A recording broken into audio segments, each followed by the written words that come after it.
Hello ನಮಸ್ಕಾರ ಎಲ್ಲರಿಗೂ welcome back to my channel Shilpa's home diary. ನನ್ನ ಚಾನಲ್ನ ಇನ್ನೊಂದು ರೆಸಿಪಿಗೆ ನಿಮಗೆಲ್ಲರಿಗೂ ಸ್ವಾಗತ. ಇವಾಗ ಮಾವಿನಕಾಯಿ ಸೀಸನ್ ಅಲ್ವಾ, ಮಾವಿನಕಾಯಿ ಸೀಸನ್ ಬಂದರೆ ಈ ರೆಸಿಪಿ ಯಾವಾಗ ಮಾಡ್ತಾರೆ ಅಂತ ನಮ್ಮ ಮನೆಯವರು ಕಾಯ್ತಾ ಇರ್ತಾರೆ.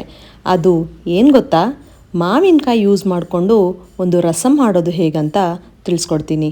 ಈ ರಸಮ್ಗೆ ರಸಮ್ ಪೌಡರ್ ಅವಶ್ಯಕತೆಯೇ ಇಲ್ಲ. ಇದನ್ನು ಅಪ್ಪೆ ಹುಳಿ ಅಂತ ಕೂಡ ಕರೀತಾರೆ. ಹುಳಿ ಹುಳಿಯಾಗಿ ಸಿಹಿಯಾಗಿ ಎಷ್ಟು ಸಖತ್ತಾಗಿರುತ್ತೆ ಅಂದರೆ ನೀವು ಒಂದ್ಸಲ ಮನೆಯಲ್ಲಿ ಟ್ರೈ ಮಾಡಲೇಬೇಕು. ಬನ್ನಿ ಹೇಗೆ ಮಾಡೋದು ಅಂತ ನೋಡ್ಕೊಂಬರೋಣ. ನಾನಿಲ್ಲಿ ಒಂದು ಹುಳಿ ತೋತಾಪುರಿ ಮಾವಿನಕಾಯಿ ತೊಗೊಂಡಿದ್ದೀನಿ. ಅದನ್ನು ಸಿಪ್ಪೆ ತೆಗೆದ್ಬಿಟ್ಟು ಚಿಕ್ಕದಾಗಿ ಪೀಸಸ್ನ ಮಾಡ್ಕೊಳ್ಬೇಕಾಗತ್ತೆ. ಹಣ್ಣಾಗಿರೋದ್ಕಿಂತ ಕಾಯಿ ಎಷ್ಟು ಹುಳಿಯಾಗಿರುತ್ತೋ ರಸಮ್ ಅಷ್ಟೇ ಸಖತ್ತಾಗಿರುತ್ತೆ. ಇದು ರೈಸ್ ಜೊತೆಗೆ ಸೂಪರ್ ಆಗಿರೋ ಕಾಂಬಿನೇಷನ್. ಒಬ್ರೊಬ್ರು ಇದನ್ನ ಬೇಳೆ ಹಾಕ್ಕೊಂಡು ಕೂಡ ಮಾಡ್ಕೋತಾರೆ, ಬಟ್ ನಾನು ಮಾಡೋ ರೆಸಿಪಿಯಲ್ಲಿ ಬೇಳೆನೂ ಕೂಡ ಹಾಕಬೇಕಂತ ಇಲ್ಲ. ಆದರೂ ಈ ರಸಮ್ ಸಖತ್ತಾಗಿರುತ್ತೆ. ಹುಳಿ ಸಿಹಿ ಖಾರ ಎಲ್ಲದೂ ಜಾಸ್ತಿ ಇದ್ದರೆ ಈ ರಸಮ್ ರೈಸ್ ಜೊತೆಗಾಗಲಿ ಹಾಗೆ ಕುಡಿಯೋದಕ್ಕಾಗಲಿ ಒಳ್ಳೆ ರೆಸಿಪಿ. ಸೊ ಇವಾಗ ಇದನ್ನೆಲ್ಲ ಚಿಕ್ಕದಾಗಿ ಪೀಸಸ್ ಮಾಡಿ ಒಂದು ಪಾತ್ರೆಗೆ ಟ್ರಾನ್ಸ್ಫರ್ ಮಾಡ್ಕೊಳ್ತಾ ಇದ್ದೀನಿ. ನಾವು ಇದನ್ನು ಬಾಯ್ಲ್ ಮಾಡ್ಕೋಬೇಕು, ಅಂದರೆ ಅದು ಸಾಫ್ಟ್ ಆಗೋವರೆಗೂ ಸ್ವಲ್ಪ ನೀರನ್ನು ಹಾಕ್ಕೊಂಡ್ಬಿಟ್ಟು ಚೆನ್ನಾಗಿ ಬೇಯಿಸ್ಕೊಳ್ಬೇಕು. ಹುಳಿಗೆ ಮಾವಿನಕಾಯಿ ಆಯಿತು, ಖಾರ ಕೂಡ ಬೇಕಲ್ಲ, ಆದ್ದರಿಂದ ನಾನು ಇಲ್ಲಿ ಈ ಪೀಸಸ್ನ ಬಾಯ್ಲ್ ಮಾಡ್ಕೋಬೇಕಾದ್ರೇ ಒಂದು 2-3 ಹಸಿಮೆಣಸಿನ್ಕಾಯನ್ನು ಹಾಕ್ಕೊಳ್ತಾ ಇದ್ದೀನಿ. ನಿಮಗೆ ಇನ್ನೂ ಖಾರ ಬೇಕಂದರೆ ಇನ್ನೂ ಸ್ವಲ್ಪ ಜಾಸ್ತಿ ಬೇಕಾದರೂ ಹಾಕ್ಕೊಳ್ಬೋದು. ನೋಡಿ ಇವಾಗ ಇದು ಬಾಯ್ಲ್ ಆಗಿ ಸಾಫ್ಟ್ ಆಗಿದೆ. ಇದನ್ನು ಕೂಲ್ ಮಾಡ್ಕೊಳ್ಳೋದಕ್ಕೆ ಎತ್ತಿಟ್ಕೊಳ್ಳೋಣ.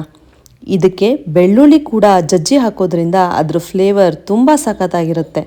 ಬೆಳ್ಳುಳ್ಳಿನ ಇವಾಗೇನು ಆ್ಯಡ್ ಮಾಡ್ಕೊಳ್ಳಲ್ಲ, ಇದನ್ನು ಒಗ್ಗರಣೆಗೆ ಹಾಕೋದು. ಇದನ್ನು ಜಚ್ಕೊಂಡ್ಬಿಟ್ಟು ಒಂದು ಸೈಡ್ಗೆ ಎತ್ತಿಟ್ಕೊಳ್ಳೋಣ. ಮಾವಿನಕಾಯಿ ಪೀಸಸ್ಸು ತಣ್ಣಗಾಗೋದಕ್ಕೆ ಒಂದು ಪ್ಲೇಟಲ್ಲಿ ಹಾಕ್ಕೊಂಡ್ಬಿಟ್ಟು ಇವಾಗ ಈ ಥರ ಎತ್ತಿಟ್ಕೊಳ್ತಾ ಇದ್ದೀನಿ. ಇದನ್ನು ತಣ್ಣಗಾದ್ಮೇಲೆ ರುಬ್ಬಿದ್ರೆ ಚೆನ್ನಾಗಿರುತ್ತೆ, ಬಿಸಿ ಇರಬೇಕಾದ್ರೇ ರುಬ್ಬೋದಕ್ಕೆ ಹೋಗಬೇಡಿ. ಈ ರಸಮ್ಗೆ ನುಗ್ಗೆಕಾಯಿ ಕೂಡ ಆ್ಯಡ್ ಮಾಡ್ಕೊಳ್ಳೋದ್ರಿಂದ ಇದ್ರ ಟೇಸ್ಟ್ ಇನ್ನೂ ಜಾಸ್ತಿ ಆಗುತ್ತೆ. ಇವಾಗ ನೋಡಿ ಮಾವಿನಕಾಯಿ ಪೀಸಸ್ ತಣ್ಣಗಾಯಿತು.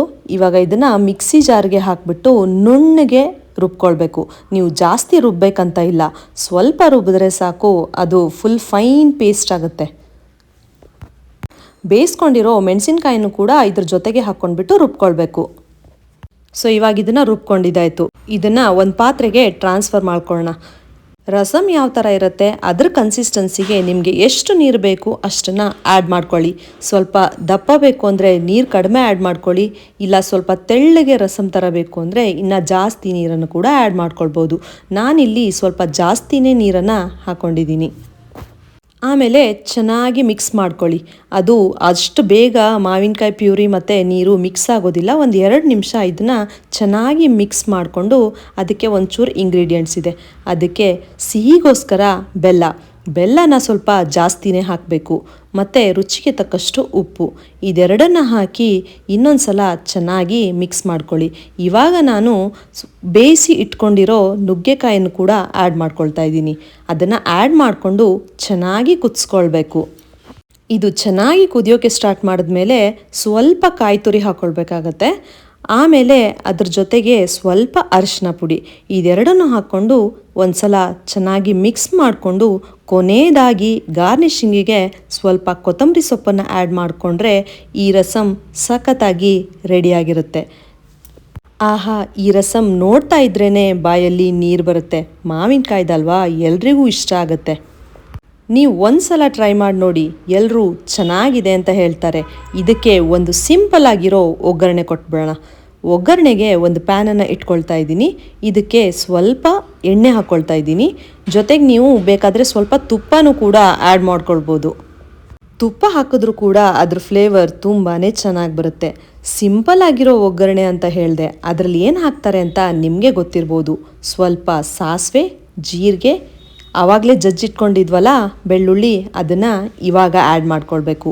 ಬೆಳ್ಳುಳ್ಳಿ ಸ್ವಲ್ಪ ಚೆನ್ನಾಗಿ ಫ್ರೈ ಆಗಿಬಿಟ್ಟು ಸ್ವಲ್ಪ ಘಮ ಬರ್ತಾ ಇದೆ ಅಂದಾಗ ಕೊನೆಯದಾಗಿ ಕರಿಬೇವಿನ ಸೊಪ್ಪು, ಇದನ್ನೆಲ್ಲ ಹಾಕ್ಕೊಂಡು ಒಂದು ಸಲ ಚೆನ್ನಾಗಿ ಮಿಕ್ಸ್ ಮಾಡಿಕೊಂಡು ಈ ಒಗ್ಗರಣೆನ ನೀವು ರಸಮ್ಗೆ ಸೇರಿಸ್ಬಿಟ್ರೆ ರಸಮ್ ರೆಡಿಯಾಗುತ್ತೆ. ನೋಡ್ತಾ ಇದ್ರೆ ಇವಾಗಲೇ ಊಟ ಮಾಡಬೇಕು ಅನಿಸ್ತಿದೆ, ಅಷ್ಟು ಸಖತ್ತಾಗಿದೆ. ನೀವು ಕೂಡ ನಿಮ್ಮ ಮನೆಯಲ್ಲಿ ಒಂದ್ಸಲ ಟ್ರೈ ಮಾಡಿ ಹೇಗಾಗಿದೆ ಅಂತ ಕಮೆಂಟಲ್ಲಿ ತಿಳಿಸಿ. ಮತ್ತೆ ಮುಂದಿನ ವಿಡಿಯೋದಲ್ಲಿ ಮತ್ತೊಂದು ರೆಸಿಪಿಯೊಂದಿಗೆ ನಾನು ನಿಮಗೆ ಸಿಗ್ತೀನಿ. ಅಲ್ಲಿವರೆಗೂ ನಗ್ತಾ ಇರಿ, ಖುಷಿಯಾಗಿರಿ. Thank you for watching. ಜೈ ಶ್ರೀರಾಮ್.